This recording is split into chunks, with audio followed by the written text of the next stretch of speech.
الحمدللہ رب العالمین والصلاة والسلام علی سید المرسلین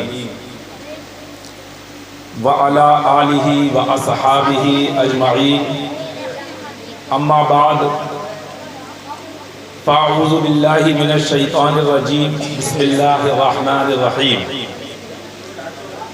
لا یستوی اصحاب النار واصحاب الجنہ، اصحاب الجنۃ هم الفائزون۔ صدق اللہ العظیم وصدق رسولہ النبی الامین المبین الکریم، ونحن علی ذلک لمن الشاہدین والشاکرین والحمد للہ رب العالمین۔ درود پاک پڑھیے، اللہم صلی علی سیدنا و مولانا محمد معدن الجود والکرم وآلہ واصحابہ وبارک وسلم، صلاۃ و سلام علیک یا رسول اللہ صلی اللہ تعالی علیہ وسلم۔ آپ حضرات نے بہترین تقریر سماعت فرمائی۔ قاضی شہید علم صاحب قبلہ اور حضرت علامہ مولانا معظم صاحب قبلہ بہترین تقریر میں خود سن رہا تھا۔ میں یہاں پر آپ کے سامنے کوئی تقریر پیش کرنے نہیں جا رہا ہوں، بلکہ میں یہاں آپ حضرات جتنے بیٹھے ہیں آپ سب اچھے لوگ ہیں، آپ الحمدللہ اللہ و رسول سے محبت کرنے والے لوگ ہیں۔ آپ لوگ آج کی رات نیکیاں کمانے کے لیے یہاں بیٹھے ہوئے ہیں، اور نیکیاں کمانے کے بہت سے ذریعے ہوتے ہیں۔ آدمی نفل نماز پڑھ کر کے بھی نیکیاں کمایا کرتا ہے، آدمی ذکر و اذکار کر کے بھی نیکیاں کمایا کرتا ہے، آدمی وظائف پڑھ کر کے نیکیاں کمایا کرتا ہے۔ میں نے ایک حدیث پاک اللہ کے رسول صلی اللہ تعالی علیہ وسلم کی جو میرے سامنے کئی مرتبہ گزری، وہ آپ لوگوں کے سامنے بھی ذکر کرتا ہوں۔ آپ لوگوں نے بھی اس حدیث پاک کو ہو سکتا ہے سنا ہو۔ ایک مرتبہ اللہ کے رسول صلی اللہ تعالی علیہ وسلم مسجد نبوی شریف میں تشریف لائے۔ میرے آقا صلی اللہ تعالی علیہ وسلم مسجد نبوی شریف میں تشریف لائے۔ سرکار نے ملاحظہ فرمایا، میرے آقا نے دیکھا کہ کچھ لوگ نوافل پڑھ رہے ہیں، نماز پڑھ رہے ہیں۔ آپ نے دیکھا کچھ جماعت ہیں جو ذکر و اذکار میں لگے ہیں، جو ذکر کر رہے ہیں، بیٹھے ہیں، تسبیح و وظائف پڑھ رہے ہیں۔ آپ نے دیکھا کچھ لوگ، ایک جماعت ہے اسی مسجد میں، وہ کیا کر رہی ہے، وہ جماعت جو ہے وہ علم سکھا رہی ہے اور علم سیکھ رہی ہے۔ اللہ کے رسول صلی اللہ تعالی علیہ وسلم نے ارشاد فرمایا کہ سب جماعتیں اچھی ہیں۔ اللہ کے رسول نے ہر جماعت کو اچھا فرمایا کہ جو نوافل پڑھ رہے ہیں وہ بھی اچھا کام کر رہے ہیں، جو ذکر و اذکار کر رہے ہیں وہ بھی اچھا کام کر رہے ہیں، اور جو علماء کی محفل میں بیٹھ کر کے دین سیکھ رہے ہیں وہ بھی اچھا کام کر رہے ہیں۔ اس کے بعد اللہ کے رسول صلی اللہ تعالی علیہ وسلم اس محفل میں شریک ہو گئے جس محفل میں دین سکھایا جا رہا تھا۔ آپ حضرات کا یہاں بیٹھنا، علماء کی محفل میں بیٹھنا، اسی بات کی دلیل ہے کہ آپ بھی عبادت کی ایک محفل میں بیٹھے ہوئے ہیں۔ اس عبادت کی محفل میں آپ بیٹھ کر کے علماء کی زبانی سن رہے ہیں۔ آپ کا کام یہ ہے کہ جو یہاں کا پیغام آپ نے سنا، جو آپ نے یہاں پر سنا، اور جو بھی یہاں سے آپ نے سیکھا ہے، یہ صرف اپنے تک نہیں رکھنا ہے، بلکہ اس کو اپنی زبان میں، اپنے انداز میں، اپنے طریقے میں آپ کو ڈھالنا ہے، اور ڈھالنے کے بعد اس کو آپ کو کرنا کیا ہے۔ یعنی آپ نے مثلا یہاں سیکھا، آپ نے دیکھا یہاں بتایا گیا کہ شراب کے بارے میں، یہاں بتایا گیا کہ شراب کتنا بڑا گناہ ہے، شراب کے بارے میں یہاں بتایا گیا، تو آپ لوگوں نے سمجھ لیا۔ اب یہ کام کرنا ہے کہ آپ کا اگر پڑوسی کوئی شراب کے قریب ہے تو آپ کو اسے اپنے انداز میں اچھے طریقے سے سمجھانا ہے کہ شراب کتنی بری چیز ہے، اور اس کی برائی کو آپ کو ایسا عام کرنا ہے کہ محلے کا ایک ایک بچہ، ایک ایک انسان، ایک ایک شخص جو ہے وہ شراب کی برائی کو جان جائے۔ کوئی قیامت کے دن یہ کہنے والا نہ رہے کہ یا اللہ ہمیں شراب کی برائی معلوم نہیں تھی۔ تو آپ لوگوں کی ڈیوٹی یہ ہے، آپ کی ذمہ ذمہ داری یہ ہے کہ جب آپ نے شراب کی برائیاں حضرت سے سن لی ہیں، اب آپ کو وہی برائیاں اپنے پڑوسی کو بتانا ہے، اپنے بھائی کو بتانا ہے، اپنے عزیز و اقارب کو بتانا ہے، اپنے رشتہ داروں کو بتانا ہے، جہاں جہاں آپ جاتے ہیں وہاں بتانا ہے، جہاں جہاں آپ بیٹھتے ہیں وہاں بتانا ہے، جو کچھ یہاں سے سیکھا ہے۔ اے مسلمان بھائیوں، ابھی میں اس جلسے میں تقریر کرنا شروع کروں، میں آپ کو 10 نصیحتیں کروں۔ آپ تو خود اچھے لوگ ہیں، آپ تو اچھے ہیں، آپ کو نصیحتیں کرنے کا فائدہ تب ہے جب آپ اس نصیحتوں کو دوسری طرف پہنچائیں، آپ ہمارا اس کام میں ساتھ دیں، کیونکہ تقریر کر کے خالی سن لینے سے یا تقریر خالی کر دینے سے اور سن لینے سے کام نہیں ہوتا ہے۔ کام تب ہوتا ہے جب تقریر جو کی جائے اس تقریر کو سننے کے بعد اس پر اب یہ پلان بنایا جائے کہ آخر اب اس تقریر پر عمل کیسے کرنا ہے، جو حضرت نے بتایا ہے اس کو اب ہمیں اپنی جو ہے کردار میں کیسے اتارنا ہے، اس کو تحریک کیسے بنانا ہے۔ تقریر تو ہو گئی، اب تقریر کو تحریک کیسے بنانا ہے۔ تحریک اگر نہیں بنایا، تقریر سنی اور سننے کے بعد چلے گئے، چلے جانے کے بعد کوئی فائدہ نہیں ہوگا، وہی صبح شام ہوں گے، صبح ویسے ہی اٹھو گے جیسے اٹھتے تھے، لیکن اب آپ کو یہ بتانا ہے کہ اب آپ کو صبح سے اٹھ کر کے آپ کو اس تحریک میں لگنا ہے کہ جن باتوں کی برائیاں آپ نے یہاں سنی ہیں ان باتوں کو آپ کو دوسروں تک پہنچانا ہے۔ میں نے قرآن عظیم کی آیت کریمہ کی تلاوت کی، اس آیت کریمہ کا سیدھا سادہ ترجمہ میں آپ کے سامنے پڑھوں، اس کے بعد میں آپ کے سامنے کچھ پوائنٹڈ باتیں رکھوں گا جو میرا مقصد ہے یہاں آپ کے سامنے کھڑے ہونے کا۔ اللہ رب العزت جانتا ہے میرے مقصد کو کہ پروردگار عالم نے مجھے، کیونکہ میرا ماننا یہ ہے کہ صرف تقریر سے کام نہیں ہوگا، تقریر کے بعد آپ کو اس میں شامل ہونا ہوگا، ایک تحریک چلانا ہوگی، تبھی انشاءاللہ تعالی کام ہوگا۔ اور میں آپ لوگوں سے یہ امید کرتا ہوں کہ انشاءاللہ تبارک و تعالی جو میں آپ کو بتاؤں گا، آج آپ ان چیزوں کو سنو گے اور سننے کے بعد اپنے دل میں اتار کے اور دل میں اتارنے کے بعد اس کا اثر جو ہے وہ آپ کے کردار پر ظاہر ہونا چاہیے، آپ کی گفتار پر ظاہر ہونا چاہیے، آپ کی رفتار پر ظاہر ہونا چاہیے، آپ کے لباس پر ظاہر ہونا چاہیے۔ اس کا اثر جب ظاہر ہوگا تبھی معلوم چلے گا کہ آپ نے کیا سنا ہے کیا نہیں سنا ہے۔ خالی سننے سے کام نہیں چلے گا میرے بھائیوں۔ آپ ذرا کلام پاک کی جو آیت کریمہ کا میں نے ابھی تلاوت کی اور اس کا ترجمہ میں آپ کے سامنے پڑھتا ہوں۔ اللہ تبارک و تعالی ارشاد فرماتا ہے لا یستوی اصحاب النار و اصحاب الجنہ، بے شک جہنم والے اور جنت والے برابر نہیں ہیں۔ کس نے فرمایا؟ یہ قرآن شریف ہے، اللہ پاک فرما رہا ہے۔ قرآن شریف میں ہمارا اللہ فرما رہا ہے لا یستوی، برابر نہیں ہیں، اصحاب النار جہنم والے، وہ اصحاب الجنہ اور جنت والے، یہ جنت اور جہنم والے برابر نہیں ہے۔ جنت والوں کا معاملہ الگ ہے، جہنم والوں کا معاملہ الگ ہے۔ آج میں آپ کو اسی آیت کریمہ کی روشنی میں ایک بات سمجھانا چاہتا ہوں مسلمانوں، اور یہ بات آپ کو نہیں سمجھانا ہے، آپ تو سمجھدار لوگ ہو، میں جو بات آپ کو بتا رہا ہوں اسے آپ اس طریقے سے سنیں کہ اس بات کو آپ کو عام کرنا ہے۔ دیکھو مسلمانوں، اللہ تبارک و تعالیٰ نے ارشاد فرمایا کہ جہنم والے اور جنت والے برابر نہیں ہیں۔ کیا مطلب ہوا؟ دیکھو ایک وہ لوگ ہیں جو کہ جن کے جنت سے کوئی مطلب ہی نہیں ہے، جنت سے کوئی تعلق ہی نہیں ہے، انہوں نے اللہ رب العزت کے دین کو سمجھا ہی نہیں، دین کو جانا ہی نہیں، کلمہ اسلام پڑھ کر کے اسلام میں داخل ہوئے ہی نہیں ہیں، تو ان کی زندگی کے معاملات جو ہیں وہ ان کی زندگی کے معاملات الگ ہیں، اور جو لوگ کلمہ پڑھ کر کے اسلام میں داخل ہیں اور کلمہ پڑھتے ہیں ان کے زندگی کے معاملات الگ ہیں۔ دونوں کے معاملات کو کلام پاک نے الگ الگ فرما دیا۔ مطلب کیا ہے؟ کلام پاک نے اللہ تبارک و تعالیٰ نے یہاں الگ الگ فرما دیا، ہمیں یہ بتا دیا کہ کوئی خبردار کوئی مسلمان کسی کام میں اپنی زندگی کے کبھی غیر مسلموں کی مثال نہ پکڑنا۔ آج پریشانی کیا ہے؟ یہ جو تمام برائیاں عام ہو رہی ہیں اس کا سبب کیا ہے؟ وجہ یہ ہے، کہتے ہیں خربوزے کو دیکھ کے خربوزہ رنگ بدلتا ہے، کہتے نہیں؟ آج انسان مسلمان کا حال یہ ہے کہ وہ غیر مسلموں کو دیکھ کر کے اپنے آپ انہی کی طرح کردار بنانے کی کوشش کر رہا ہے۔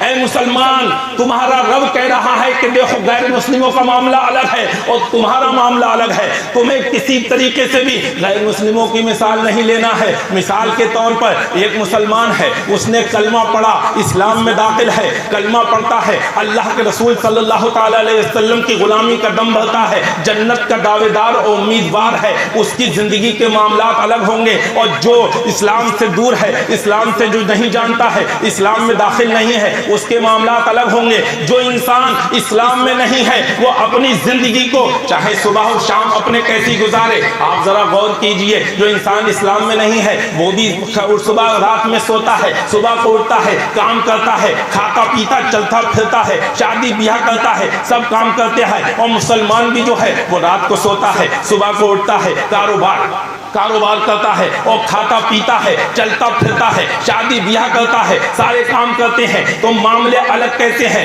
دیکھیے جو کلمہ پڑھ کر کے مسلمان ہو گئے ان کے معاملے یہ ہیں کہ اے مسلمان تو اپنی زندگی میں پابند ہے شریعت کا، اللہ کے رسول کے حکم کا پابند ہے، اللہ اور رسول کے حکم کے مطابق تجھے اپنی زندگی گزارنا ہے، تجھے کوئی حق نہیں پہنچتا کہ تو آزادانہ زندگی گزارے۔ اور جو لوگ اسلام سے دور ہیں وہ آزاد ہے، ان کی زندگی ایسی آزاد ہے، وہ چاہیں تو صبح کتنے بجے اٹھیں یہ ان کی مرضی پر ہے، چاہے کیسے ہی کام کریں، کمانے کا کوئی ذریعہ اختیار کریں یہ ان کی مرضی پر ہے، چاہے کچھ کھائیں یہ ان کی مرضی پر ہے، ان کے لیے کوئی قانون نہیں ہے۔ اگر قانون ہے تو وہ مسلمانوں کے لیے ہے۔ مسلمانوں تمہارے لیے قانون ہے، تمہیں اٹھنے کا وقت مقرر ہے کہ مسلمان فجر سے پہلے بیدار ہوگا، فجر سے پہلے بیدار ہو کر کے فجر کی نماز پہ جانا ہے اسے، اس لیے اس کے اٹھنے کا وقت مقرر ہے۔ مسلمان اپنی مرضی سے نہیں اٹھے گا بلکہ جو اٹھنے کا وقت اللہ اور رسول نے ہمارے لیے متعین کر دیا ہے کہ فجر سے پہلے مسلمان کو اٹھ کر کے نماز کے لیے حاضر ہونا ہے، وہی وقت ہے مسلمان کا اٹھنے کا۔ مسلمان آزاد نہیں ہے، اس کے بعد نماز کے لیے، اس کے بعد مسلمان جو ہے کیا کیسے کمائے گا، کام کیا کرے گا، کون سے کاروبار جائز ہیں، اسلام نے کون سے کاروبار کو ناجائز کہا ہے، کون سے کاموں کو حرام کہا ہے، ان غلط کاروباروں سے بچ کر کے مسلمان کو پیسہ کمانا ہے تو مسلمان پیسہ کمانے کے لیے، کاروبار کرنے کے لیے بھی پابند ہے اللہ کے رسول کے حکم کا کہ جو کاروبار مسلمانوں کے لیے اللہ اور رسول نے جائز کیے ہیں مسلمان صرف انہی ذرائع سے پیسہ کمائے گا، پیسہ ان کے علاوہ نہیں کمائے گا۔ غیر مسلم آزاد ہیں، چاہے وہ کوئی کام کرتے پھریں، کیونکہ انہیں تو جنت سے کوئی مطلب ہی نہیں ہے، انہیں تو جہاں جانا ہے وہاں جانا ہے۔ جو کلمہ پڑھ کر کے اسلام میں داخل ہو جائے گا وہ اب آزادانہ زندگی نہیں گزار سکے گا، بلکہ اس کی زندگی آزادانہ نہیں ہے بلکہ اللہ اور رسول کی شریعت کے مطابق زندگی گزارنا پڑے گی۔ زندگی ہمیں آپ کو اللہ اور رسول کی شریعت کے مطابق گزارنا پڑے گی، آزاد نہیں ہیں ہم۔ اور جو مسلمان اپنے آپ کو آزاد سمجھے، مثال کے طور پہ میں نے ابھی کام کے بارے میں بتایا، ایسے ہی اب مسلمان نے کما تو لیا، اس نے دولت تو اکٹھی کر لی، کما کے پیسہ تو حاصل ہو گیا، لیکن اب اس پیسے کو کہاں خرچ کرنا ہے یہ بھی مسلمان کو بتایا گیا ہے کہ کہاں اپنے پیسے کو خرچ کرے گا، کہاں نہیں خرچ کرے گا۔ مسلمان پیسہ خرچ کرنے کے لیے بھی جب بتایا گیا ہے، پابند ہے شریعت کا کہ اپنے پیسے کو اپنے اوپر خرچ کرو، کھانے پینے پہ خرچ کرو، اپنے پہننے اوڑھنے پہ خرچ کرو، اپنے اہل و عیال پہ خرچ کرو، اپنے تمام جائز خرچوں پہ ان پیسوں کو خرچ کرو، اپنے تمام جائز جگہ پہ اسے پیسوں کو خرچ کرو، اور اس میں بھی فضول خرچی مت کرو۔ فضول خرچی کرنے کو بھی منع کر دیا گیا کہ فضول خرچ کرنے کو بھی اللہ تبارک و تعالیٰ نے کلام پاک کے اندر جو ہے وہ پروردگار عالم نے فضول خرچی کرنے والے کو شیطان کا بھائی فرمایا۔ مطلب کہنے کا یہ ہے کہ اے مسلمان، ہم جنت کے دعویدار ہیں، جنت کے امیدوار ہیں، تو ہماری زندگی پابند ہے اللہ اور رسول کے حکم کی۔ اور ایک آیت کریمہ بات میں آپ کو سنا کر کے اور بات کو صاف کر دوں، ان اللہ اشتری من المؤمنین انفسهم واموالهم بان لهم الجنہ، یہ قرآن عظیم کی آیت کریمہ سن لیجئے، پھر میں انشاءاللہ تعالی اپنے بات کو آگے بڑھاؤں۔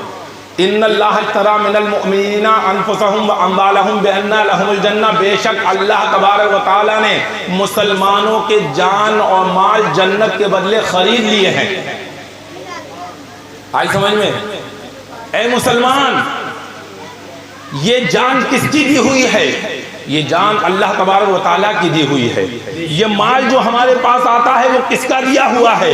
یہ مال اللہ رب العزت کا دیا ہوا ہے. ہم مسلمان ہیں, ہمیں یہ معلوم ہے کہ ہمارے پاس جو کچھ ہے وہ اللہ رسول کا دیا ہوا ہے. دینے کے بعد پھر اللہ تبارک و تعالیٰ فرماتا ہے کہ اے مسلمانوں, تمہارے جان اور مال جو ہیں وہ تم جنت کے بدلے بیچ دو تو جنت کے بدلے تمہیں جنت ملے گی. جنت کے بدلے تمہاری جو جان اور مال جو ہیں وہ تمہیں کرنا کیا ہے کہ تمہیں اپنی جان کو بھی اور اپنے مال کو بھی بالکل شریعت کے مطابق چلانا ہے. جو انسان اپنے آپ کو آزاد سمجھتا ہے وہ سمجھ لے کہ وہ انسان آزاد نہیں ہے. اگر آزاد سمجھتے ہو تو آزاد تو وہ ہیں جو مسلمان نہیں ہیں. ہم دنیا میں آزاد نہیں ہیں بلکہ اللہ رسول کے قانون کے پابند ہیں.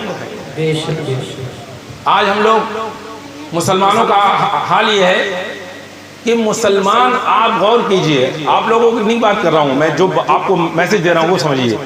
مسلمان آج اپنے آپ کو ایسا آزاد خیال کیا ہوا ہے کہ اس کے پاس پیسے والے مسلمان کو دیکھ لو, آپ دیکھ لو کسی دولت مند کو جو دیندار نہ ہو, وہ کہتا بھائی ہمیں اللہ نے پیسہ دیا, ہم جو چاہیں گے کریں گے, ہم اپنے پیسے کو جہاں چاہیں گے خرچ کریں گے. تمہارے پاس پیسہ ہی نہیں ہے تم کیا خرچ کرو گے؟ بھائی یہی تو کہتے ہیں, بھائی یہی تو دماغ میں ہے. وہ پیسہ آیا تو پیسہ جہاں دل چاہ لیا وہاں خرچ کر رہا. آپ شادیوں کے موقع پہ دیکھ لو, شادی ایک مثال دے رہا ہوں میں, شادی کے موقع پر مسلمان کے گھر میں شادی ہے اور شادی کے موقع پہ مسلمان کتنا پیسہ حرام کاموں پر خرچ کرتا ہے, ذرا آپ اندازہ تو لگائیے کتنا پیسہ خرچ کر رہا ہے. بھانگڑے والے کو بلایا جا رہا ہے, پیسہ دیا جا رہا ہے. ناچنے والوں کو بلایا جا رہا ہے, پیسہ دیا جا رہا ہے. ویڈیو کیسٹ بنانے والے کو بلایا جا رہا ہے, پیسہ دیا جا رہا ہے. آتش بازی کی جا رہی ہے, پیسہ خرچ کیا جا رہا ہے. نام اور نمود کے لیے انسان اپنی شادی کو ہائی فائی بنا رہا ہے, اپنی شادی میں بے جا خرچ کر رہا ہے اور اسے اپنی نمائش کا ذریعہ بنا رہا ہے. کیوں بنا رہا ہے؟ مسلمان نے دیکھا کہ جب ایک غیر مسلم کی شادی ہوتی ہے تو ایک غیر مسلم کی شادی کو دیکھا, دیکھنے کے بعد اس نے تصور یہ کیا کہ غیر مسلم کی شادی میں دیکھا کہ صاف پیسہ لٹایا جا رہا ہے, آتش بازی کی جا رہی ہے, بینڈ باجا بجایا جا رہا ہے, حرام کام کیے جا رہے ہیں, بھانگڑے ہو رہے ہیں, ناچ ہو رہے ہیں, ڈی جے ہو رہے ہیں. تو ان کو دیکھ کر کے مسلمان نے سوچا کہ جب یہ پیسے والا اس طریقے سے اپنی شادیاں کر رہا ہے, مسلمانوں نے بھی وہی ڈھنگ پکڑنا شروع کر دیا. مسلمان کے گھر میں شادی ہے, اسے اس بات سے کوئی مطلب نہیں کہ اسلام میں یہ چیزیں حرام ہیں, بلکہ اس نے اپنے گھر کی شادیوں میں وہی بھانگڑا, وہی بینڈ باجا, وہی ڈانس پارٹی, وہی ڈی جے, وہی ناچنے والیاں اور وہ تمام بری باتیں اور وہی ہال کے نام پر بڑا بڑا خرچہ کرنا, وہی آتش بازی, وہی نام و نمود, وہی نمائش. اے مسلمان, تو مسلمان ہے, تو کسے دیکھ رہا ہے؟ تو ان کی مثال مت لے جنہیں جہنم میں جانا ہے. تجھے تو اللہ تبارک و تعالیٰ نے مسلمان کے گھر میں پیدا کیا ہے. جب تجھے مسلمان کے گھر میں پیدا کیا ہے تو تیرا کام یہ ہے کہ ہمیں کوئی حق نہیں پہنچتا کہ جو پروردگار عالم نے ہمیں پیسہ دیا ہے ہم وہی پیسہ اپنے مالک کی مرضی کے خلاف خرچ نہیں کر سکتے. اے مسلمانوں ذرا غور کرو, اس پیغام کو آپ کو دوسروں تک پہنچانا ہے. جو لوگ کہتے ہیں کہ ہمارے پاس پیسہ ہے, ہم جیسے چاہیں گے ویسے خرچ کریں گے, ان تک آپ کو بڑے پیار کے ساتھ, بڑے اچھے انداز کے ساتھ, اپنے طریقے سے, میرے طریقے سے نہیں, ہر انسان کا ایک اپنا طریقہ ہوا کرتا ہے, بات کرنے کا اپنا انداز ہوا کرتا ہے. آپ لوگ اپنے انداز سے, اپنے طریقے سے, اپنے دوست و احباب میں کے ذریعے اس بات کو عام کیجئے کہ اے مسلمانوں, ہم اپنا پیسہ صرف وہی خرچ کر سکتے ہیں جہاں شریعت نے ہمیں پیسہ خرچ کرنے کی اجازت دی ہے, جہاں شریعت نے پیسہ خرچ کرنے کو روکا ہے. مسلمان کو کوئی حق نہیں پہنچتا کہ اپنے پیسے کو حرام کاموں میں خرچ کرے. اچھا ایک بات بتائیے مجھے, زکوٰۃ کا مسئلہ سنا ہے؟ جو شخص زکوٰۃ نہ دے اس کے مال کو گنجا صاف بنا کر کے کیا کیا جائے گا؟ اس کے اوپر مسلط کیا جائے گا, وہ اسے عذاب دے گا.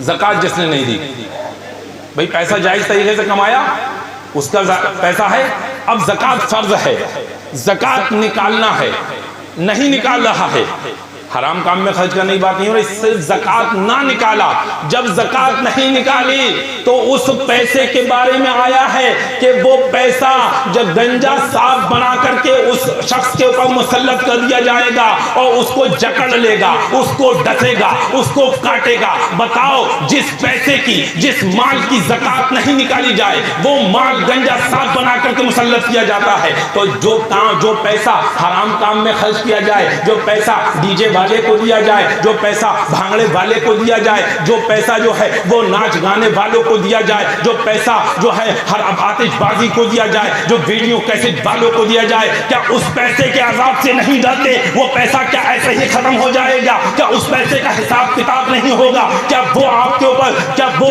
ان لوگوں کو اوپر جو ہے وہ جو ہے عذاب بنا کر کے مسلط نہیں کیا جائے گا؟ ذرا غور کرو میرے مسلمان بھائیوں۔ دیکھو مسلمانوں، ہم نے کلمہ پڑھا ہے، کلمہ پڑھنے کے بعد ہماری ذمہ داری بڑھ جاتی ہے، ہمارے معاملے بڑھ جاتے ہیں۔ کلمہ پڑھنے کے بعد ایک وہ شخص ہے جو کلمے سے دور ہے، اس کی بات مت کرو، اس سے ہمارا کوئی مطلب نہیں ہے۔ ہمارا مطلب یہ ہے، ہم دیکھو کلمہ پڑھنے والے ہیں، کلمہ پڑھنے والا ہوتا ہے مسلمان، اور کلمہ کون پڑھتا ہے؟ جس کا اپنے رب پر ایمان ہوتا ہے، جس کا اللہ کے رسول صلی اللہ علیہ وسلم پر ایمان ہوتا ہے، جس کا اللہ رسول پر ایمان ہوتا ہے، وہی مسلمان کہلاتا ہے۔ اور ایمان کی کوالٹی کیا ہے؟ اے مسلمان، تو مسلمان ہے، نبی کا ماننے والا ہے، اللہ رب العزت پر ایمان رکھنے والا ہے، تو اپنے دل کی طرف کو ذرا توجہ کر کہ تیرے دل میں تیرے رب کی کیا اہمیت ہے، تیرے رب کی حکم کی کیا قدر ہے، تیرے رسول کے حکم کی کیا قدر ہے۔ آج ذرا غور کیجئے، اب میں آپ لوگوں کو بہت اچھے انداز میں بتاتا ہوں، ذرا غور تو کرو مسلمانوں۔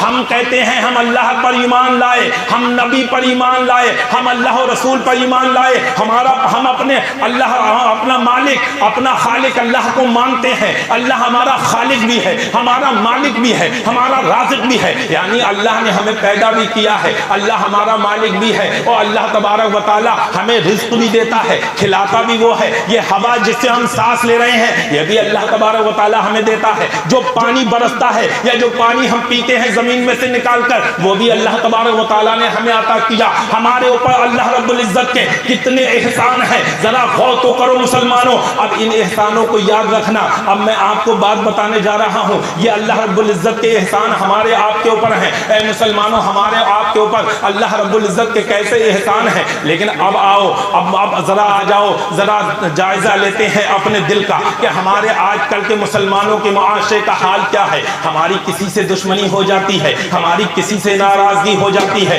ہماری کسی سے نا اتفاقی ہو جاتی ہے۔ اب اس کے گھر میں شادی کا موقع آتا ہے، اب اس کے گھر میں بارات کا موقع آتا ہے، اس کے گھر میں کوئی فنکشن کا موقع آتا ہے۔ اب آدمی کہتا ہے میں اس کے فنکشن میں شامل نہیں ہوں گا، میں اس کی بارات میں شامل نہیں ہوں گا، میں اس کے یہاں نہیں بیٹھوں گا۔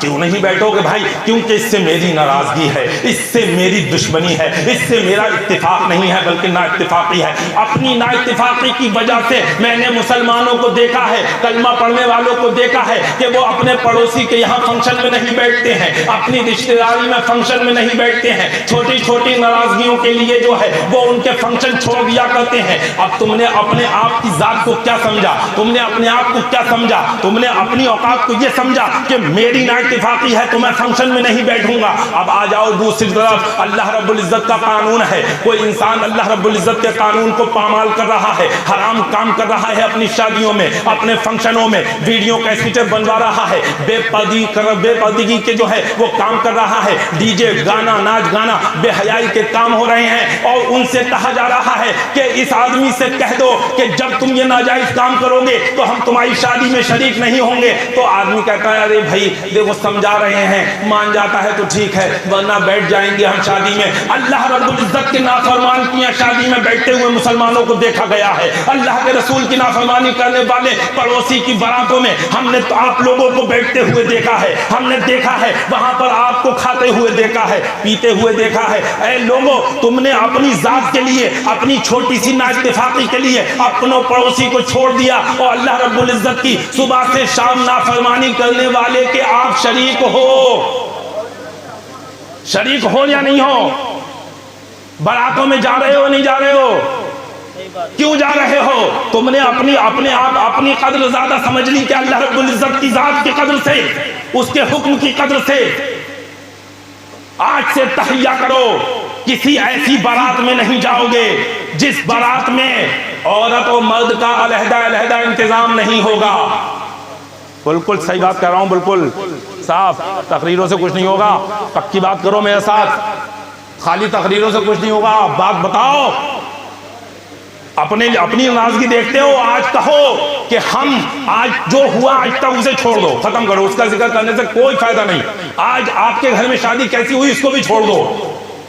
جتنے لوگ یہاں بیٹھے ہیں آپ لوگوں سے میں کہتا ہوں، سب سے پہلے آپ کے گھر میں شادی ہو، آپ کے رشتہ دار کے گھر میں شادی ہو، آپ اسے سمجھاؤ کہ اے لوگوں کیا دماغ خراب ہو گیا ہے تمہارا؟ عورت و مرد ایک ہی جگہ مسلمان کی شادی میں لگے ہوئے ہیں. عورتوں کے اندر سے حیا ختم کر دی گئی ہے، کیونکہ جو عورتیں آج جوان ہو چکی ہیں وہ 20-25 سال سے یہی ماحول دیکھتی آ رہی ہیں، تو ان کے اندر حیا کہاں ہو؟ بلکہ انہوں نے بچپن سے مردوں کے ساتھ کھایا ہے، مردوں کے ساتھ پہنتی ہوئی کھاتی ہوئی جو ہے، مردوں کے ساتھ کھڑے ہو کر کے اور مردوں کے ساتھ کندھے سے کندھا ملا کر کے کھاتی پیتی محفل میں شریک ہوتی ہوئی وہ آئی ہے. تو ان کے اندر حیا ختم ہو گئی.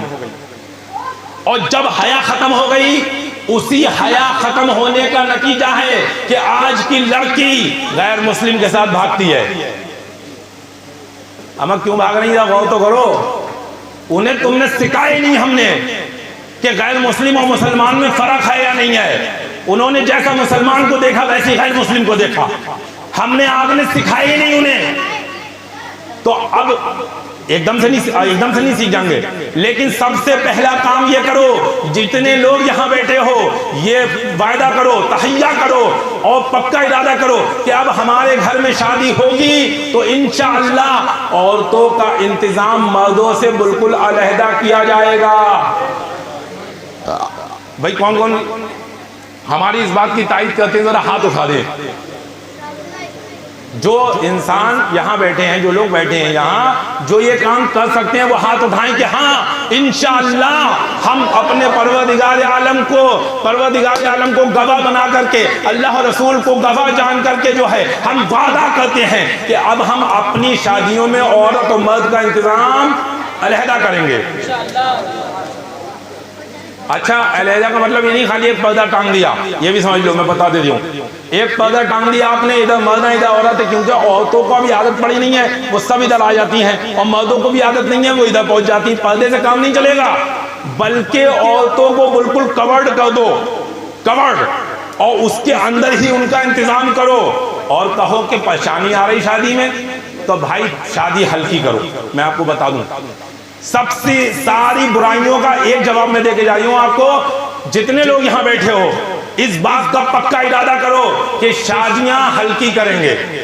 میرے پڑوسی اگر مجھے بلاوا نہ دیں تو مجھے کوئی شکایت نہیں ہے، مجھے خوشی اس بات کی ہوگی کہ ان کی شادی ہلکی ہوئی ہے. کیا آپ سمجھ لو، یہ مزاج بناؤ. ضروری نہیں ہے، اسلام نے نکاح کو، شادی کو اتنا مہنگا، اتنا مشکل نہیں بنایا جتنا مسلمانوں نے خود بنا دیا. ہم لوگ خود بنا دیا.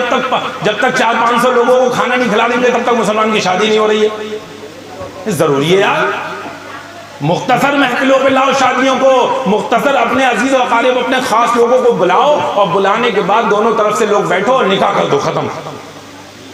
اس پہ آنا پڑے گا آپ کو. اگر برائیاں ختم کرنا ہے، میں آپ سے بہت ایسے بتا رہا ہوں کہ اگر یہ کرنا ہوگا، یہ مت سمجھ لینا نہیں کرنا ہوگا. اور الحمدللہ یہاں لوگ بیٹھے ہوئے ہیں یہ سب، اور آپ لوگ بھی اس کام میں ہمارے شریک ہوں گے. ہم لوگوں کو سمجھانے جائیں گے تو انشاءاللہ آپ لوگ وہاں کھڑے ہوں گے. ایک بات اور یاد رکھو، کہیں ایسا بھی موقع ہو سکتا ہے جہاں آپ لوگ پہنچے شادی کے اندر اور وہاں کوئی غلط کام ہو رہا ہے، تو کہیں کو جو علماء اکرام سمجھانے کے لیے آئے، تو جو علماء اکرام سمجھانے کے لیے آئیں گے آپ لوگ ان علماء اکرام کے ساتھ کھڑے ہوں گے، ان کا ساتھ دو گے کھڑے ہو کر کے کہ نہیں جو حضرت کہہ رہے ہیں وہی ہوگا. بتائیے یہ کریں گے نہیں کریں گے؟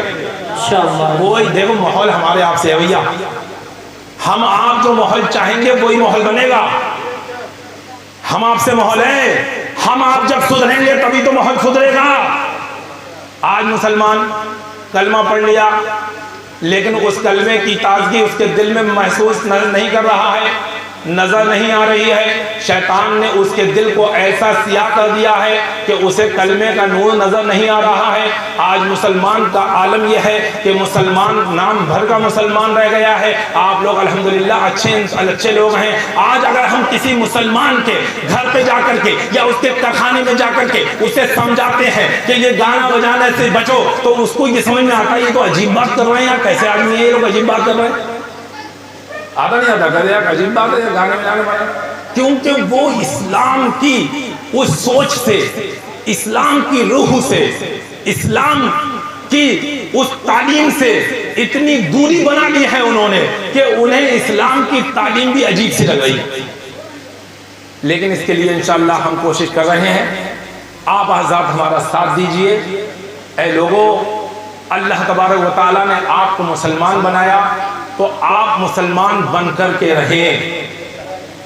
فرق نظر آنا چاہیے آپ کے اندر، آپ کے چہرے پہ داڑھی ہونا چاہیے، آپ کے لباس میں فرق ہونا چاہیے، اور بال ایسے نہیں کہ الٹے سیدھے طریقے کے، بلکہ بال چھوٹے رکھیے، تو سر کو ڈھک کے رکھیے۔ آپ دکھنا چاہیے کہ آپ مسلمان ہیں۔ آج آپ گھبرا رہے ہیں یا لوگ گھبرا رہے ہیں کہ ساتھ ظالم حکومت ہے، ظالم معاملہ ہے، ظلم کا معاملہ ہے، کچھ ظالم نہیں ہے، کچھ ظلم نہیں ہے۔ آپ سدھر جاؤ، آپ اپنے اسلام پر لوٹ آؤ، اسلام کے قانون پر لوٹ آؤ، آپ پھر سے آ جاؤ اور نبی کریم صلی اللہ علیہ وسلم کا دامن تھام کر کے، ان کی تعلیم کو تھام کر کے، اور یہ کہہ دو کہ یا رسول اللہ، وہ کوئی اور ہوگا اپنا جو ایمان دے دے گا، نبی کا چاہنے والا نبی پہ جان دے گا۔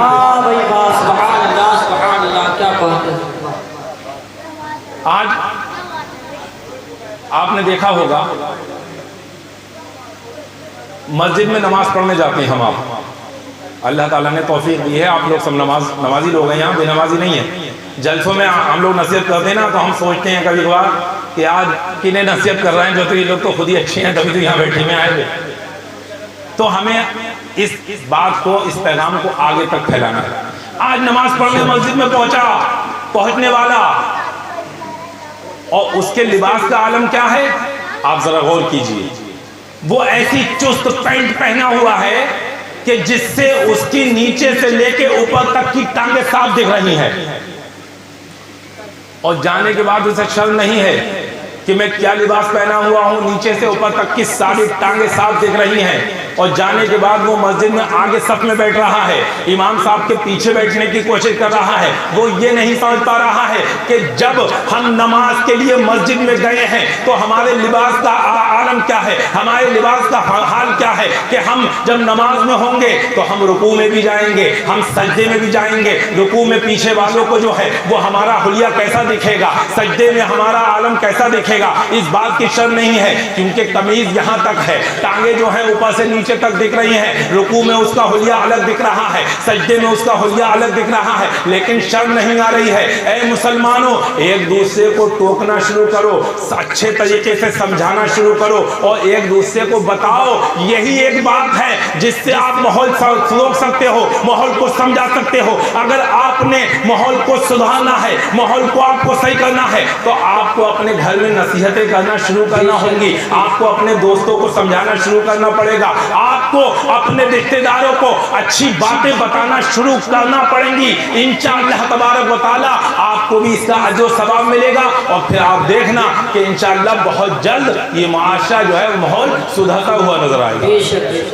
دوسرا طریقہ اور ہے کہ جہاں آپ سمجھیں کہ ہم نہیں سمجھا پا رہے ہیں، وہاں آپ اپنے امام صاحب کا نمبر لیجئے، امام صاحب کے پاس لائیے کہ حضرت انہیں ذرا سمجھا دیجئے، آپ میرا نمبر لیجئے، میں پورے شہر میں جانے کو تیار ہوں، جہاں لے چلنا چاہتے ہو، اگر کسی بدعقیدہ کو سمجھانا ہے تو میں حاضر ہوں، مجھے لے کے چلو، میں سمجھاؤں گا۔ اگر آپ کو کسی جو ہے وہ بے عمل کو سمجھانا ہے، مجھے لے کر کے چلو، میں کوشش کروں گا، حتی الامکان توفیق دینے والا اللہ ہے، میں اسے سمجھانے کی پوری کوشش کروں گا۔ میں نے اپنے آپ کو اس کام کے لیے وقف کر دیا ہے کہ آپ لوگ جب چاہو مجھے بلاؤ، اور بلانے کرنے کے بعد جہاں چاہو لے چلو، میں آپ کے ساتھ چلنے کو تیار ہوں، لیکن ماحول تب تک نہیں سدھرے گا جب تک آپ لوگ ہمارے ساتھ نہیں آؤ گے۔ اکیلا میں کچھ نہیں کر پاؤں گا۔ ماحول تب سدھرے گا جب آپ ہمارے ساتھ آ جاؤ گے، آپ ہمارا ساتھ دینے لگو گے۔ جب ہم سب مل جائیں گے تو انشاءاللہ تبارک و تعالی ماحول سدھرنے لگے گا۔ آج جتنے لوگ یہاں بیٹھے ہیں، اگر اس بات کا پورا ارادہ تہیہ کر لیں کہ ہم کسی بھی غیر شرعی شادی میں، جس میں غیر شرعی رسومات ہوتی ہیں، ایسے فنکشن میں، چاہے وہ شادی ہو، چاہے وہ ولیمہ ہو، چاہے وہ عقیقہ ہو، چاہے وہ بسم اللہ خوانی ہو، چاہے کوئی بھی فنکشن کیوں نہ ہو، لیکن جس فنکشن کو شریعت کے مطابق نہیں منایا جائے گا، ہم اس فنکشن میں شامل نہیں ہوں گے۔ اگر آپ نے یہ تہیہ کر لیا تو انشاءاللہ آج آپ ہیں، کل آپ کے ساتھ یہ تعداد بڑھتی چلی جائے گی، بڑھتی چلی جائے گی، اور انشاءاللہ تعالی ماحول میں انقلاب پیدا ہوگا، اور جب انقلاب پیدا ہوگا تو انشاءاللہ تعالی معاشرہ سدھرتا چلا جائے گا۔ بے شک سبحان اللہ سبحان اللہ۔ آپ لوگ ہمارے اس کام میں ساتھ دینے کے لیے تیار ہیں؟ سب سے پہلے طریقہ یہ ہوتا ہے میرے بھائی کہ سدھار پیدا کرنے کا سب سے پہلا طریقہ یہ ہوتا ہے کہ آپ لوگ اپنے اندر سدھار پیدا کریں۔ اس میں فرسٹ بات بتا رہا ہوں میں آپ کو، جتنے لوگ یہاں بیٹھے ہو سب کے لیے ضروری ہے کہ وہ ناچ گانے سے اپنے دل میں نفرت پیدا کرے۔ اگر آپ کے دل میں ناچ گانے سے نفرت ہوگی تبھی آپ وہاں نہیں جاؤ گے۔ پہلے اپنے دل کو صاف کرو، اس دل میں ناچ گانے کی نفرت کو پیدا کرو، ناچ گانے سے چڑ کو پیدا کرو۔ جب ناچ گانے سے چڑ پیدا ہوگی تو انشاءاللہ آپ کے اندر، ہمارے اندر حیا پیدا ہونا شروع ہو جائے گی، اور جب حیا پیدا ہونا شروع ہو جائے گی تو حیا کیا ہے؟ وہ تو ایمان کی شاخوں میں سے ایک شاخ ہے، تو انشاءاللہ ایمان کی نورانیت ملنا شروع ہو جائے گی، اور پھر اس کے بعد انشاءاللہ ہلکے ہلکے اور ماحول پہ کام کیا جائے گا۔ آج ہماری ماں بہنیں جو گھر سے نکلتی ہیں ہال تک بے پردہ جاتی ہیں، اے میرے مسلمان بھائیوں، وہ ماں بہنیں کہیں اور کی نہیں ہوتی ہیں، ہمارے آپ کی گھر کی عورتیں ہوتی ہیں۔ انہیں بتا دو اور انہیں یہ پیغام سنا دو کہ اب تک جو ہونا تھا ہو گیا، لیکن آج پردے پر سوال آیا ہے، تو اے مسلمان کے گھر کی ماں بہنوں جو میری بات سن رہی ہو اور جو نہیں سن رہے ہیں، جو آپ لوگ یہاں بیٹھے ہیں، آپ لوگ یہ پکا ارادہ کر لیں کہ کوئی بھی فنکشن ہوگا، ہمارے گھر سے ہمارے گھر کی عورت، ہمارے گھر کی ماں بہن بیٹی جو ہے وہ بے پردہ نہیں نکلے گی۔ اس کے اندر، اپنی گھر کی ماں عورتوں کے اندر حیا پیدا کرنے کا طریقہ کیا ہے مسلمانوں؟ سنو، دیکھو بچوں کو لوگ جو ہے وہ ہلکے میں لیتے ہیں، چھوٹی چھوٹی بچیاں ہیں، انہیں کپڑا جو ہے، لباس جو ہے وہ عجیب طرح کا پہنا دیتے ہیں، چھوٹا چھوٹا سا اسکرٹ پہنا دیا، چھوٹی چھوٹی سی فراق پہنا دی، چھوٹا چھوٹا سا جو ہے، اور بیاستینیں ہیں، اور چھوٹا سا جو ہے انہیں جو ہے وہ نیکر پہنا دیا، اور چھوٹی بچیوں کو پہنا دیا۔ ان کی عادت میں آ گیا، ان کی ہیبٹ میں آ گیا، وہ لڑکیاں بڑی ہو رہی ہیں، جو پہننے کی ان کی ہیبٹ پڑی ہیبٹ ہے، اس پہننے کی ہیبٹ کو وہ چھوڑ نہیں سکتی ہیں، بلکہ اسی ہیبٹ کے ساتھ بڑی ہو رہی ہیں، اس لیے ان کے اندر شرم پیدا نہیں ہو رہی ہے۔ آپ چھوٹی بچیوں کا ہی لباس جب پہناؤ تو لباس کو اتنی اچھی طریقے سے اچھا لباس انہیں پہناؤ، انہیں نصیحت کرو کہ بیٹی تم اور ہو، تمہارا معاملہ اور ہے، تم کنیز فاطمہ ہو، تمہارا معاملہ اور ہے، اور جو غیر مسلم ہیں ان کو دیکھ کر کے رنگ مت بدلو، لا یستوی اصحاب النار و اصحاب الجنہ، یہ انہیں بھی بتاؤ کہ جہنم والوں کی مثال مت لو، تم جنتی ہو، ہم دنیا میں تھوڑے دن کے لیے آئے ہیں۔ اپنے گھر کے بچوں کو یہ سبق دو، اے میرے بچوں آج تم اتنے بڑے ہو، آج تم چھوٹے ہو، دیکھنا چند دنوں میں، دیکھتے دیکھتے چند سالوں میں تم جوان ہو جاؤ گے، اس کے بعد دیکھنا کہ جوانی کی زندگی بھی گزر جائے گی، اگر بڑھاپے تک عمر لکھی ہوئی ہے تو بڑھاپا بھی آ جائے گا، اس کے بعد ہم اس دنیا سے چلے جائیں گے، جانے کے بعد دنیا میں تو ہم تھوڑے دن کے لیے آئے ہیں، اس کے بعد اے میرے بچوں اس دنیا کی زندگی کو تم کچھ مت سمجھو، اس دنیا میں جو زندگی تمہیں دی گئی ہے یہ اللہ رب العزت کی اطاعت اور فرما برداری کے لیے دی گئی ہے، لہذا اپنی زندگی کو، اپنے سر کو خم کر دو، اپنے دل کو اللہ اور رسول کی اطاعت اور فرما برداری کے لیے جھکا دو، اور کہہ دو کہ یا رسول اللہ، یا رسول اللہ، کروں تیرے نام پہ جان فدا، نہ بس ایک جان، دو جہاں فدا، دو جہاں سے بھی نہیں جی بھرا، کروں کیا کروڑوں جہاں نہیں، میں کیا بتاؤں مسلمانوں، ارے ذرا غور تو کرو، اللہ کے رسول صلی اللہ تعالی علیہ وسلم کی امت میں ہیں ہم لوگ اللہ اور رسول کی امت، اللہ کے رسول کی امت میں ہیں، کیسے رسول جن کے بارے میں اعلیٰ حضرت فرماتے ہیں، اعلیٰ حضرت فرماتے ہیں، اعلیٰ حضرت رضی اللہ تعالیٰ عنہ نے کتنے اچھوتے انداز میں فرمایا، اعلیٰ حضرت رضی اللہ تعالیٰ عنہ نے فرمایا، اعلیٰ حضرت نے کہ یا اے مسلمان تیرا حال کیا ہے، تیرا معاملہ کیا ہے؟ تیرا معاملہ یہ ہے کہ شب صبح تک سونا تجھے، دن لہو میں کھونا تجھے، شب صبح تک سونا تجھے، دن لہو میں کھونا تجھے، اور تل سے کرم شکر کرم، تل سے صدا یہ بھی نہیں وہ بھی نہیں، یہ بھی نہیں وہ بھی نہیں۔ اور کیا اللہ تبارک و تعالیٰ نے اور اللہ کے رسول صلی اللہ تعالیٰ علیہ وسلم نے اپنی امتیوں کے لیے کیا بشارت دی ہے؟ فرماتے ہیں کہ پیغام حق تعالیٰ کیا، پیغام حق تعالیٰ کیا، رزق خدا کھایا کیا، پیغام حق تعالیٰ کیا، شکر کرم تل سے خدا یہ بھی نہیں وہ بھی نہیں۔ اور فرماتے ہیں کہ ڈر تھا کہ عیسیاں کی سزا، ڈر تھا کہ عیسیاں کی سزا اب ہوگی یا روز جزا، ڈر تھا کہ عیسیاں کی سزا اب ہوگی یا روز جزا، لیکن دی ان کی رحمت نے صدا یہ بھی نہیں وہ بھی نہیں۔ نعرہ تکبیر، نعرہ رسالت، نعرہ غوثیت، مسلک اعلیٰ حضرت، مسلک اعلیٰ حضرت، جشن حضرت اویس قرنی، نعرہ تکبیر، نعرہ رسالت۔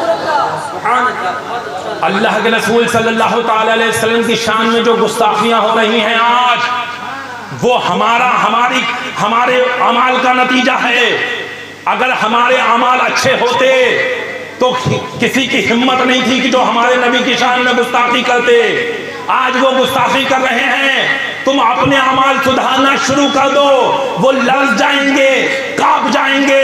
صرف ہمیں پھر سے یہ دم بھرنا ہے ان کی غلامی کا، اور اپنے کریکٹر و کردار سے دنیا کو یہ دکھانا ہے۔ خالی منہ سے نہیں کہنا ہے، اسٹیج پر بیٹھ کر کے زبانی دعوے نہیں کرنا ہے کہ ہم ان کے نام پہ جان دے دیں گے، ہم یہ کر دیں گے، بلکہ ہمیں اپنے کریکٹر و کردار میں اپنے نبی کی محبت کو اس طریقے سے اتارنا ہے کہ ہمیں دیکھنے والا خود سمجھ جائے کہ جو نبی کا اتنا بڑا وفادار ہے، اتنا پکا وفادار ہے، جو نبی کے نام پر جو ہے وہ اپنی آنکھوں کو چومتا ہے، جو نبی کے نام پر، ارے بے ادبی تو بہت دور رہی، ہم کم ادبی بھی برداشت نہیں کریں گے، لیکن آج ہمارے اسٹیجوں سے نبی کریم صلی اللہ تعالی علیہ وسلم کی شان میں جو جملے استعمال کیے جا رہے ہیں، میں پھر بتاتا ہوں، وہ جملے نبی کریم صلی اللہ تعالی علیہ وسلم کی شان، ایسے جملے استعمال کیے جا رہے ہیں جو جملے نبی کریم صلی اللہ علیہ وسلم کی شان عالی شان کے جو ہے وہ مطابق نہیں ہے۔ آپ ذرا دیکھیے، غور کیجئے، اسی منبر پر اگر آپ کسی محترم کا نام لیں گے، اگر آپ کسی عزت والے کا نام لیں گے، اگر کسی آپ محترم عالم دین کا نام لیں گے تو کتنے القاب اس کے ساتھ لگائیں گے۔ ابھی حضرت علامہ مولانا قاضی شہید عالم صاحب قبلہ تشریف لائے، آپ نے دیکھا کہ ان کا استقبال کیا گیا، ان کے نام کو کتنے ادب کے ساتھ لیا گیا، ان کے نام کو جو ہے آگے پیچھے القاب لگا کر کے لیا گیا۔ یہ القاب سب مدینے والے کے صدقہ ہے، تو جس مدینے والے کے صدقے میں ہم لوگوں کو یہ القاب ملے ہیں، ان کی عزت کا معاملہ کیا ہونا چاہیے۔ آج ہماری اسٹیج سے جو ہے اس انداز میں ان کا نام لیا جاتا ہے کہ لگتا ہے کہ جیسے معاملہ جو ہے وہ ادب والا ہے ہی نہیں۔ مان لو اگر کوئی علی علی علی علی علی علی علی کر رہا ہے تو یہ ادب کا معاملہ ہے۔ ارے کوئی اپنے باپ کا نام بھی تو ایسے نہیں لے گا جیسے آپ مولا علی، مولا کائنات، حضرت مولا علی مشکل کشا، شیر خدا کا نام تم لے رہے ہو، تم خود مذاق بنا رہے ہو بیٹھ کر کے۔ یہ کوئی طریقہ ہے مولا علی کا نام لینے کا؟ امام حسن کا نام ہم امام علی مقام نام لیتے ہیں، حسن مجتبی نام لیتے ہیں، حسین حضرت امام حسین کہتے ہیں، ادب و القاب کے نام لیتے ہیں، لیکن بے ادبی کے ساتھ اگر حسین حسین چیخیں تو یہ کیا ادب ہے؟ اور دیکھو آپ غور کرو،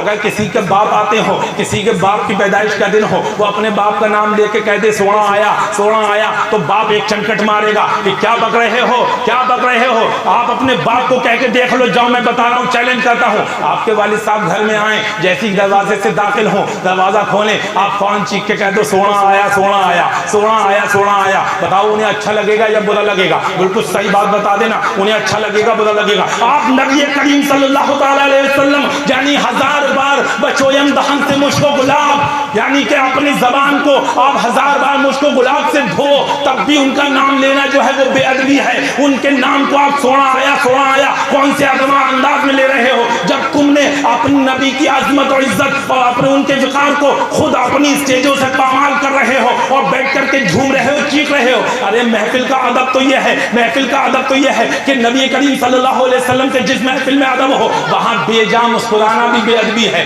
بری طریقے سے ہنسنا بھی بے ادبی ہے، الٹے سیدھے طریقے سے بیٹھنا بھی بے ادبی ہے۔ سارے ادب کو آج ہم نے نکال کر کے پھینک دیا کیونکہ ہماری تربیت میں کمی ہے۔ میں مسلمانوں آپ لوگوں کو پھر کہہ کے جا رہا ہوں کہ تربیت ضروری ہے۔ تعلیم ایک دفعہ تعلیم یافتہ فیل ہو سکتا ہے لیکن تربیت یافتہ فیل نہیں ہوگا۔ اپنے گھر میں بچے کو نبی کریم صلی اللہ علیہ وسلم کی عزت اور عظمت کا جام پلاؤ۔ آپ نبی کریم صلی اللہ علیہ وسلم کی عزت اور رفعت اور بلندی کو بتاؤ۔ اعلیٰ حضرت فرماتے ہیں سرور کہوں کہ مالک و مولا کہوں تمہیں، باغ خلیل کا گل زیبا کہوں تمہیں، مجرم ہوں اپنے عفو کا ساما کروں شہا، یعنی شفیع روز جزا کا کہوں تمہیں۔ سب کچھ کہتے گئے پھر آخر میں فرما دیا کہ ان کے تو وصف عیب تناہی سے ہیں بری، حیران ہوں میرے شاہ میں کیا کہوں تمہیں۔ اس کے بعد پھر فرماتے ہیں کہ لیکن رضا نے ختم سخن اس پہ کر دیا، خالق کا بندہ خلق کا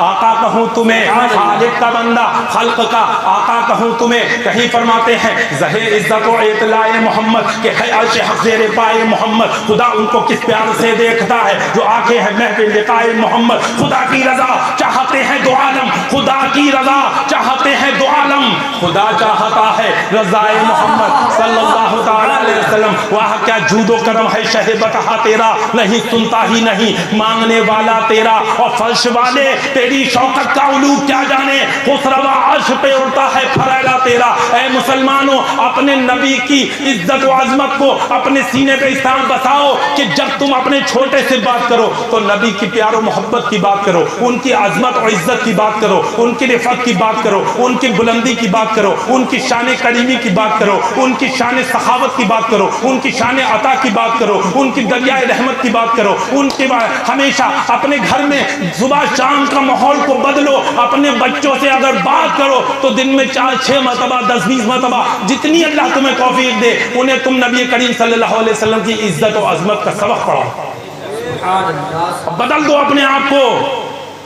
ہم کہتے ہیں بتائیے اللہ سے بہت پیار کرتے ہیں، اللہ سے بہت محبت کرتے ہیں، اللہ پہ ایمان، لیکن اپنے دشمن کے تو برات میں شامل نہیں ہو رہے ہیں، اپنی نا اتفاقی کی وجہ سے تو اس کے فنکشن میں نہیں شامل ہو رہے ہیں۔ لیکن ہم نے دیکھا ہے اسی لیے کہہ رہے ہیں کہ سارے غیر شرعی کام ہو رہے ہیں اور لوگ بیٹھ کے وہاں کھا رہے ہیں۔ یہ کھانا عزت کا نہیں ہے بلکہ ذلت کا کھانا ہے۔ آپ ذرا غور کیجئے، کہیں ڈھول باجا بجتا ہو، کہیں بے شرع کام ہوتے ہو اور مرد ایک جگہ ہو اور وہاں بیٹھ کر کے میں کھانا کھاتا ہوں تو بتاؤ وہ میرے لیے عزت کا کھانا ہے یا بے عزتی کا کھانا ہے؟ وہ میرے لیے غیرت کا کھانا ہے یا بے غیرتی کا کھانا ہے؟ ایسے کھانے سے ہم واپس آ جائیں گے ہال کے دروازے سے لوٹ کر کے اپنے گھر کی سوکھی روٹی اور چٹنی کھا دیں گے اور اللہ کا شکر ادا کر دیں گے۔ ہماری وہ سوکھی روٹی اور چٹنی جو ہے وہ اس مرغ مسلم سے کہیں درجے بہتر ہے جو ہمیں بے غیرتی کے ساتھ کھانا پڑ رہی ہے، ذلیلوں کی طرح کھانا پڑ رہی ہے، پلیٹ ہاتھ میں تھام کر کے بوٹیاں نوچنا پڑ رہی ہیں۔ وہ ہماری عزت کی روٹی نہیں ہے۔ مسلمانوں اپنے دماغ سے اس بھوت کو اتار دو، یہ بالکل غلط طریقے پہ جا رہے ہو۔ بہت دیر ہو گئی تمہیں روکنے میں لیکن اب میں نے جو ہے اس کا بیڑا اٹھا لیا ہے۔ آپ لوگوں کا ساتھ مجھے چاہیے انشاءاللہ تعالی۔ اگر آپ لوگ میرا ساتھ دینے کو تیار ہیں انشاءاللہ ماحول کو پلٹ دیں گے۔ ہم کسی ایسی شادی میں شامل نہیں ہوں گے جہاں اسٹینڈنگ کھانا ہوگا۔ اگر بلاوا جب لے کر کے آئے وہ تبھی پوچھ لو کہ بھائی تم ہمیں بلاوا دے رہے ہو، یہ بتاؤ تمہارے گھر میں شادی سے پہلے یا شادی سے بعد میں کوئی بے حیائی کا کام تو نہیں ہے، ڈی جے وغیرہ تو نہیں ہے؟ تو وہ کہے گا نہیں ہے۔ پھر آپ سے اس سے پوچھ لو اسٹینڈنگ کھانا تو نہیں ہے، وہ اگر کہیں اسٹینڈنگ کھانا ہے کہیو ہم آپ کے یہاں شریک نہیں ہوں گے، آپ جسے کھڑے ہو کے کھلانا چاہو کھلا دو۔ ارے تم بیٹھ کے کھا لیو، ارے ہم بیٹھ کے کھا لیں، ہم اس اسٹال پہ جا گئے پہنچے کھانا لینے کے لیے، وہاں پر عورتوں کی بھیڑ لگی ہوئی ہے، کیسے کھانا وہاں سے لے لیا جائے گا؟ ہم تو وہاں سے عورت وہاں سے کھانا نہیں لے سکتے، یہ بیکار کی باتیں ہیں۔ اس کے بعد پوچھو عورتوں کا انتظام علیحدہ کیا ہے یا نہیں کیا ہے؟ اگر وہ کہے کہ نہیں کیا ہے آپ چھوڑ دو، کہیو بھائی ہمارے لیے انتظام مت کرنا، اپنے کھاؤ، آپ کو جیسا دل چاہے کھاؤ۔ آپ کہ وہ 2000 لوگ یا 1000 لوگ جنہیں آپ 10 رنگ کا 20 رنگ کا 50 رنگ کا کھلا کر کے خوش کر رہے ہو، وہ نہ تمہیں قبر میں کام آئیں گے، نہ حشر کے میدان میں کام آئیں گے، نہ میزان پہ پل صراط میں کام آئیں گے۔ ہمیں ایسے لوگ نہیں چاہیے، ایسی بھیڑ نہیں چاہیے جن کو کھلا کر کے ہمیں اور گناہ ملے۔ ہمیں چند وہ لوگ چاہیے ہیں جو آئیں، آنے کے بعد اسلامی طریقے سے بیٹھ کر کے عزت کے ساتھ کھائیں، ہم انہیں کھلائیں تو ہمیں کھلانے کا ثواب ملے۔ وہ ہمارے یہاں شریک ہوں تو انہیں شریک شریک ہونے کا ثواب ملے، وہ چھوٹی جماعت، چھوٹی شادی، وہ انشاءاللہ اللہ کے رسول صلی اللہ تعالی علیہ وسلم کی بارگاہ میں ہمیں آپ کو جو ہے وہ ہمیں آپ کو بخشوا لے گی۔ اللہ کے رسول صلی اللہ تعالی علیہ وسلم کی بارگاہ میں ہمیں شرمندہ نہیں ہونا پڑے گا مسلمانوں، لہذا چھوڑ دو ایسی شادیوں کو، نہیں جائیں گے ایسی شادی میں، کوئی ضرورت نہیں ہے ایسی شادیوں میں جانے کی جہاں پر سینڈنگ کھانا ہو، جہاں ویڈیو کیسٹ بنتی ہو۔ ویڈیو کیسٹ کے بارے میں کیونکہ ابھی حضرت نے آپ کو بتا دیا، ذرا غور کرو کیسا دماغ ہو گیا ہے مسلمانوں کا کہ ویڈیو کیسٹ لے کر کے اپنی ماں بہنوں کی، اپنی عورتوں کی، اپنے گھر کی عورتوں کی، خواتین کی، اور حد تو یہ ہے دلہن کی بنوا رہے ہیں، یار دلہن بیٹھی بھی وہاں پہ بنوا رہے ہیں۔ غیرت کہاں چلی گئی انسان کی؟ بے غیرتی کس عروج تک پہنچ چکی ہے؟ اس ان مسلمانوں کو پھر سے غیرت دلانا پڑے گی۔ چھوڑ دو ایسے لوگوں کو جو سمجھانے سے نہیں مان رہے ہیں۔ پورے شہر میں اعلان کروا دیا گیا ہے، ہر مسجد میں غالباً اعلان ہو چکا ہے، اس کے بعد بھی اگر کوئی نہیں مان رہا ہے تو چھوڑ دو ایسے لوگوں کو، کسی کے فنکشن میں جانے کی ضرورت نہیں ہے، اپنے گھر پہ آؤ، چٹنی روٹی کھا لو، اللہ تم سے راضی ہو جائے گا۔ کیوں؟ قیامت والے دن جب اللہ پوچھے گا اے بندے تو نے میرے لیے کیا کیا، تو کہنا یا اللہ پروردگار عالم اور تو کچھ نہیں کیا، لیکن ایک شادی تھی ہمارے محلے میں، میری اس سے کوئی دشمنی نہیں تھی، میرا اس سے کوئی اختلاف نہیں تھا، لیکن میں نے اسے تیری رضا کے لیے چھوڑ دیا کیونکہ اس میں غیر شرعی کام تھا۔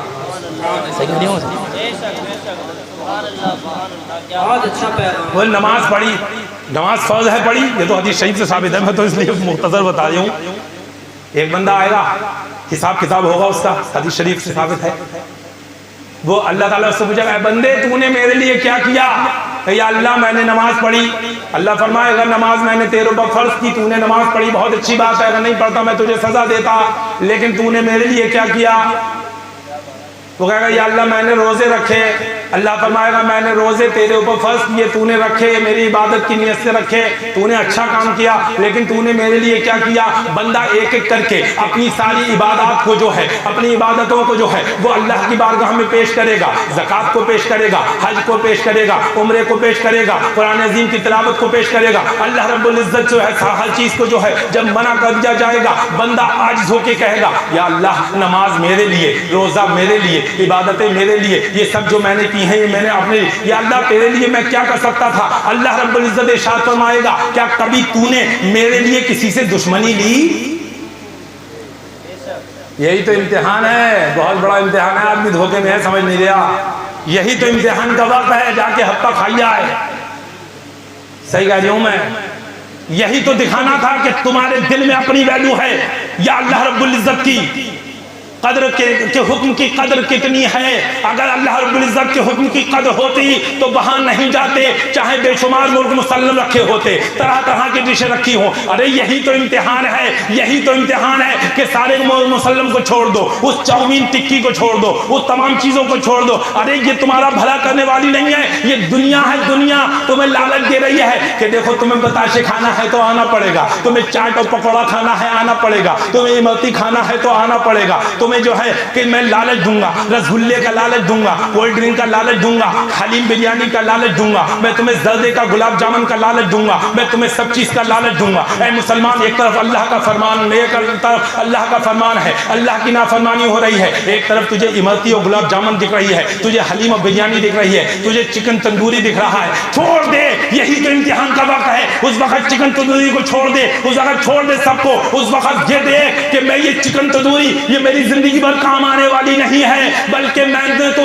اپنا جان و مال جو ہے اللہ رب العزت کو بیچ دیا ہے جنت کے بدلے۔ ان اللہ اشتری من المؤمنین انفسهم واموالهم بان لهم الجنہ، میں نے جو ہے وہ اپنا مال جو ہے مسلمانوں کا جو ہے وہ بکا ہوا ہے، یہ جان ہماری نہیں ہے، یہ مال ہمارا نہیں ہے، جو اللہ نے دیا ہے ہماری امتحان کے لیے کہ مسلمان کیسے کمائے گا اور کہاں خرچ کرے گا۔ کمانے کا طریقہ بھی اسلام نے بتا دیا، خرچ کرنے کا طریقہ بھی بتا دیا، اس کے خلاف اگر کرو گے تو دھوکے میں مت رہنا، دھوکے میں مت رہنا، سوچو کہ آزاد ہیں، جو چاہیں گے جیسے چاہیں گے کمائیں گے، جیسے چاہیں گے کمائیں گے، فلاں کام حرام ہے، لوگوں نے کہا علماء نے منع کیا کہ فلاں کام حرام ہے مت کرو، ارے کوئی بات نہیں پیسہ تو آ رہا ہے، ارے فلاں جگہ خرچ مت کرو، لیکن کوئی بات نہیں اپنی آزاد سمجھ رکھا ہے، تو آزاد لوگ جو ہے وہ جہنم میں جائیں گے، ایسے آزاد جو شریعت سے اپنے آپ کو آزاد سمجھتے ہیں۔ مسلمان شریعت سے آزاد نہیں ہے، بلکہ مسلمان وہ ہے جو اللہ اور رسول کے حکم کا پابند ہے۔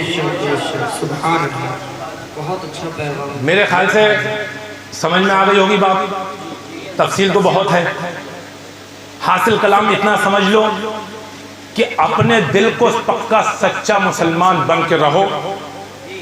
یہ میں نقل کھڑا ہوں آپ کے سامنے. لباس، چہرے پہ داڑھی، سر پہ ٹوپی، ننگے سر رہنا مسلمان کی شان نہیں ہے. کیا فرق؟ آپ جا رہے ہو، غیر مسلم جا رہی ہے، کیا فرق ہے آپ لوگوں میں؟ اور قرآن فرما دیا کہ برابر نہیں ہے، اور آپ ایک سے برابر دیکھ رہے ہو، کوئی فرق ہی نہیں ہے. آپ اپنی پہچان قائم کرو. ننگے سر رہنا یہ مسلمان کی شان نہیں ہے.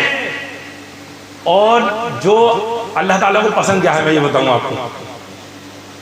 توبہ کرنے والا جوان توبہ کرنے والا اللہ کو بہت پسند ہے. جو نوجوان اپنے گناہ سے توبہ کر کے پکا ارادہ کر لے یا اللہ میں آج سے پکا سچا مسلمان بن کے رہوں گا، دیکھو اللہ تبارک و تعالیٰ اس سے کیسا راضی ہوگا کہ اللہ تعالیٰ نوجوان توبہ کرنے والے کو پسند فرماتا ہے.